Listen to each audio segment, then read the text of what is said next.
ओम नमः शिवाय। नमस्कार दोस्तों, स्वागत है आप सभी का हमारे YouTube चैनल पर।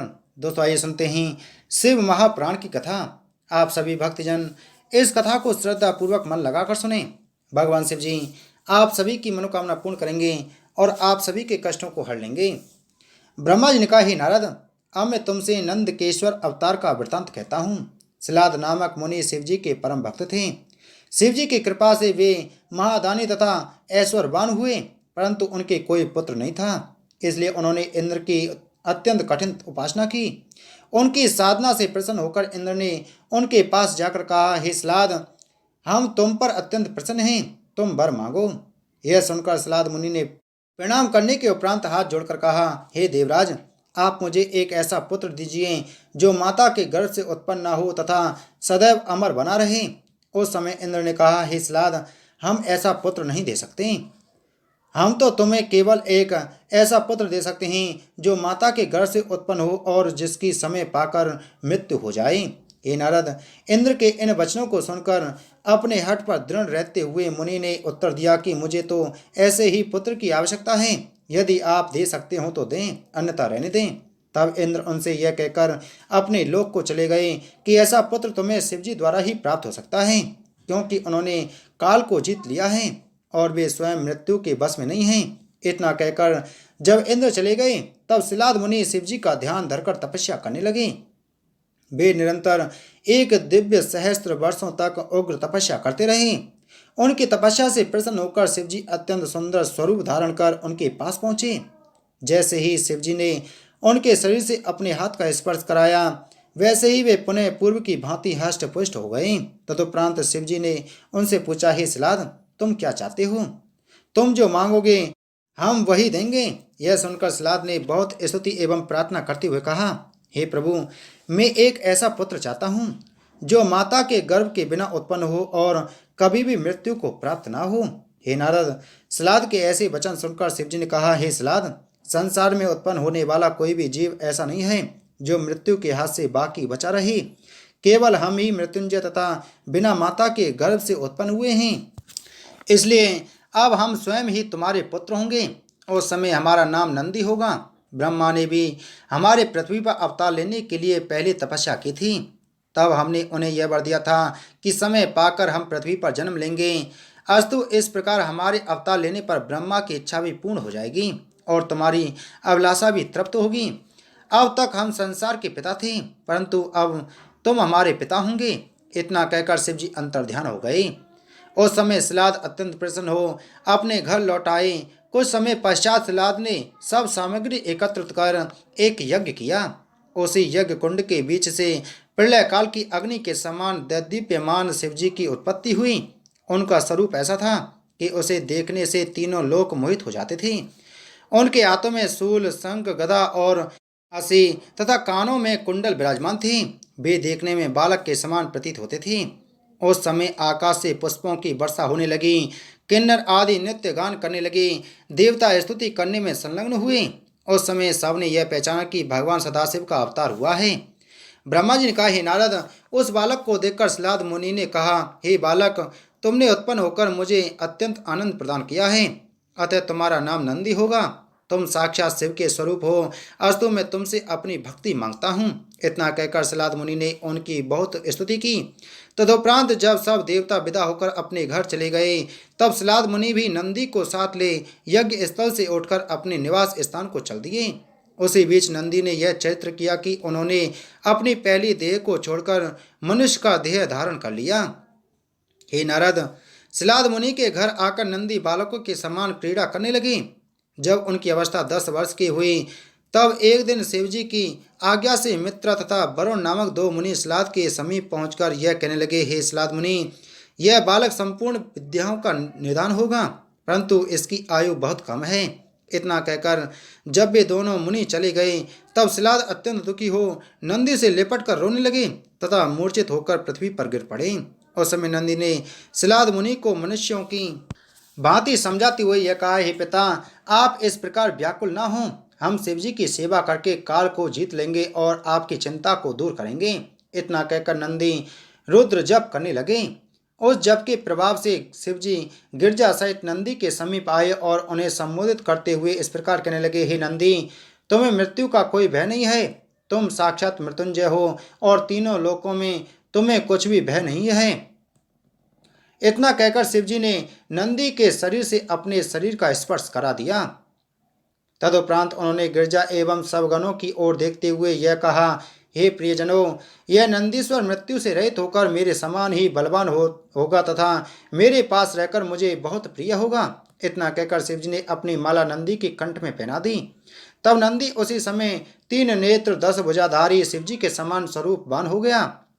उस समय शिवजी ने नंदी का हाथ पकड़कर अपनी जटा के ऊपर से थोड़ा सा पानी छोड़ दिया।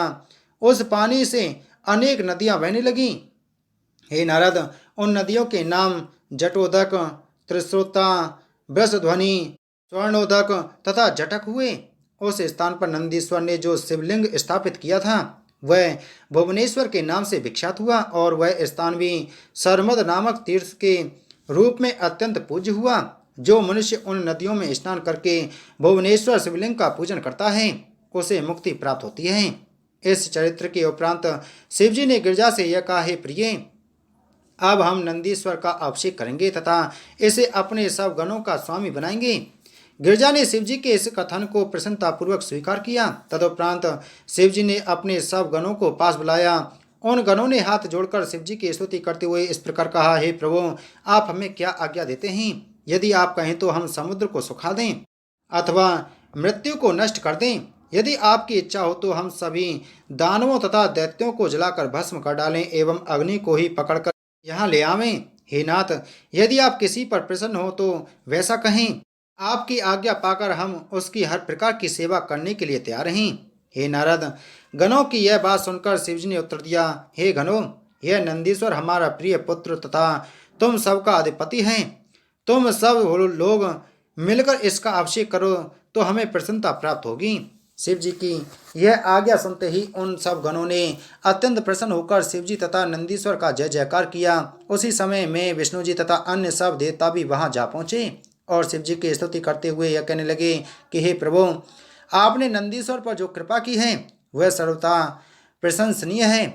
यह नंदीश्वर साक्षात आपके ही स्वरूप हैं। अस्तु, हम सब इन्हें प्रणाम करते हैं। इतना कहकर हम लोगों ने नंदीश्वर का अभिषेक किया। तदुपरांत शिव जी की इच्छा जानकर मैंने मरुत की कन्या श्वेता के साथ नंदी का विवाह करा दिया। उस विवाह में बड़ा उत्सव मनाया गया। तदुपरांत नंदीश्वर अपनी पत्नी सहित सिंहासन पर विराजमान हुए और सब लोग उन्हें भेंट देने लगे। लक्ष्मीपति ने नंदीश्वर को मुकुट आदि भूषण दिए। गिरजा ने अपने कंठ का हार दिया। विष्णु जी ने रथ की ध्वजा दी तथा मैंने स्वर्ण हार पहनाया। इसी प्रकार जब अन्य सब लोग भी नंदी को भेंट दे चुके तब शिवजी उन्हें परिवार सहित अपनी पुरी को ले गए। तब से वे वहीं रहकर शिव गिरजा का ध्यान किया करते हैं और उन्हीं की सेवा में संलग्न रहते हैं। हे नारद, इस 43वें शिव अवतार की कथा को जो व्यक्ति मन लगाकर पढ़ता, सुनता अथवा किसी दूसरे को सुनाता है वह इस लोक में सुख पाकर अंत में शिवजी के समीप कैलाश पर्वत पर जा पहुंचता है। ब्रह्मा जी ने कहा, हे नारद, अब हम भैरव अवतार की कथा कहते हैं। एक दिन कुंभज मुनि ने स्कंद जी के पास जाकर यह कहा, हे स्कंद जी, आप मुझे भैरव का चरित्र सुनाने की कृपा करें। हे स्कंद जी, एक भैरव की गणना तो भूतों में है जिनके अधीन समस्त योगिनी गण हैं। दूसरे जो संसार को भयानक दिखाई दे उसे भी भैरव कहते हैं। अस्तु, आप मुझे यह बतलाइए कि वे भैरव कौन से हैं जिन्हें शिवजी का अवतार कहा जाता है, तथा यह भी बतलाइए कि उन्होंने किस कार्य के निमित्त जन्म लिया। हे नारद, कुंभज मुनि की प्रार्थना सुनकर स्कंद जी ने उत्तर दिया, हे मुनि, भैरव भगवान शिवजी के पूर्ण रूप हैं। वे ना तो भूत हैं और न भयानक हैं। उनकी महिमा को ब्रह्मा तथा विष्णु भी नहीं जान पाते। अब तुम भैरव का वृतांत सुनो। एक समय की बात है कि सब देवता तथा मुनि आदि एकत्रित होकर यह विचार करने लगे कि इस संपूर्ण सृष्टि का स्वामी कौन है। बहुत समय सोचने विचारने के बाद भी जब कोई ठीक विचार न हो सका तब उन्होंने यह निश्चय किया कि हम लोग सुमेरु पर्वत पर चलकर ब्रह्मा जी से यह बात पूछें तो वे सबका मूल कारण बता देंगे। अस्तु, यह निश्चय कर सब लोग ब्रह्मा जी के पास जा पहुंचे। इतनी कथा सुनाकर ब्रह्मा जी ने कहा, हे नारद, उन सब देवताओं ने मेरे पास आकर यह कहा, हे विधाता, आप हमें यह बताने की कृपा करें कि संपूर्ण लोकों का स्वामी कौन है, जो दोषों से रहित, निर्गुण, सगुण, अविनाशी, सबके मन की जानने वाला, विश्वभर तथा सब संसार को उत्पन्न करने वाला हो, उसका नाम आप हमें बतावें। देवताओं की यह बात सुनकर मैंने उन्हें यह उत्तर दिया, हे देवताओं, तुम जिसे जानना चाहते हो वह मैं ही हूँ। मेरे ब्रह्मा, स्वयंभू, धाता, अज, परमेष्टि आदि अनेक नाम हैं। अतः इन नामों को सुनकर तुम स्वयं समझ सकते हो कि परब्रह्म मेरे अतिरिक्त दूसरा कोई नहीं है। इतनी कथा सुनाकर स्कंद जी ने कुंभज मुनि से कहा, हे कुंभज, शिव जी की माया ऐसी बलवान है कि उसके वशीभूत होकर ब्रह्मा स्वयं को परब्रह्म कहने लगे।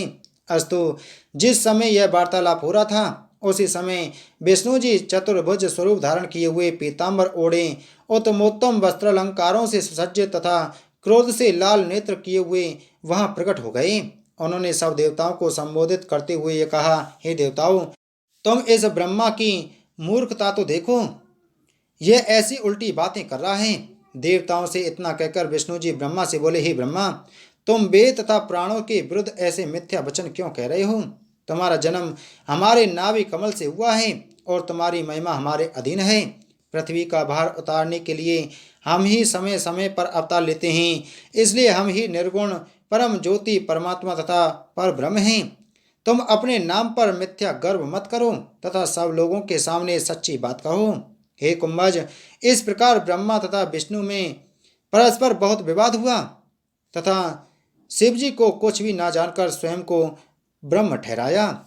बोलो शिव महाप्राण की जय, बोलो शिव शंकर भगवान की जय।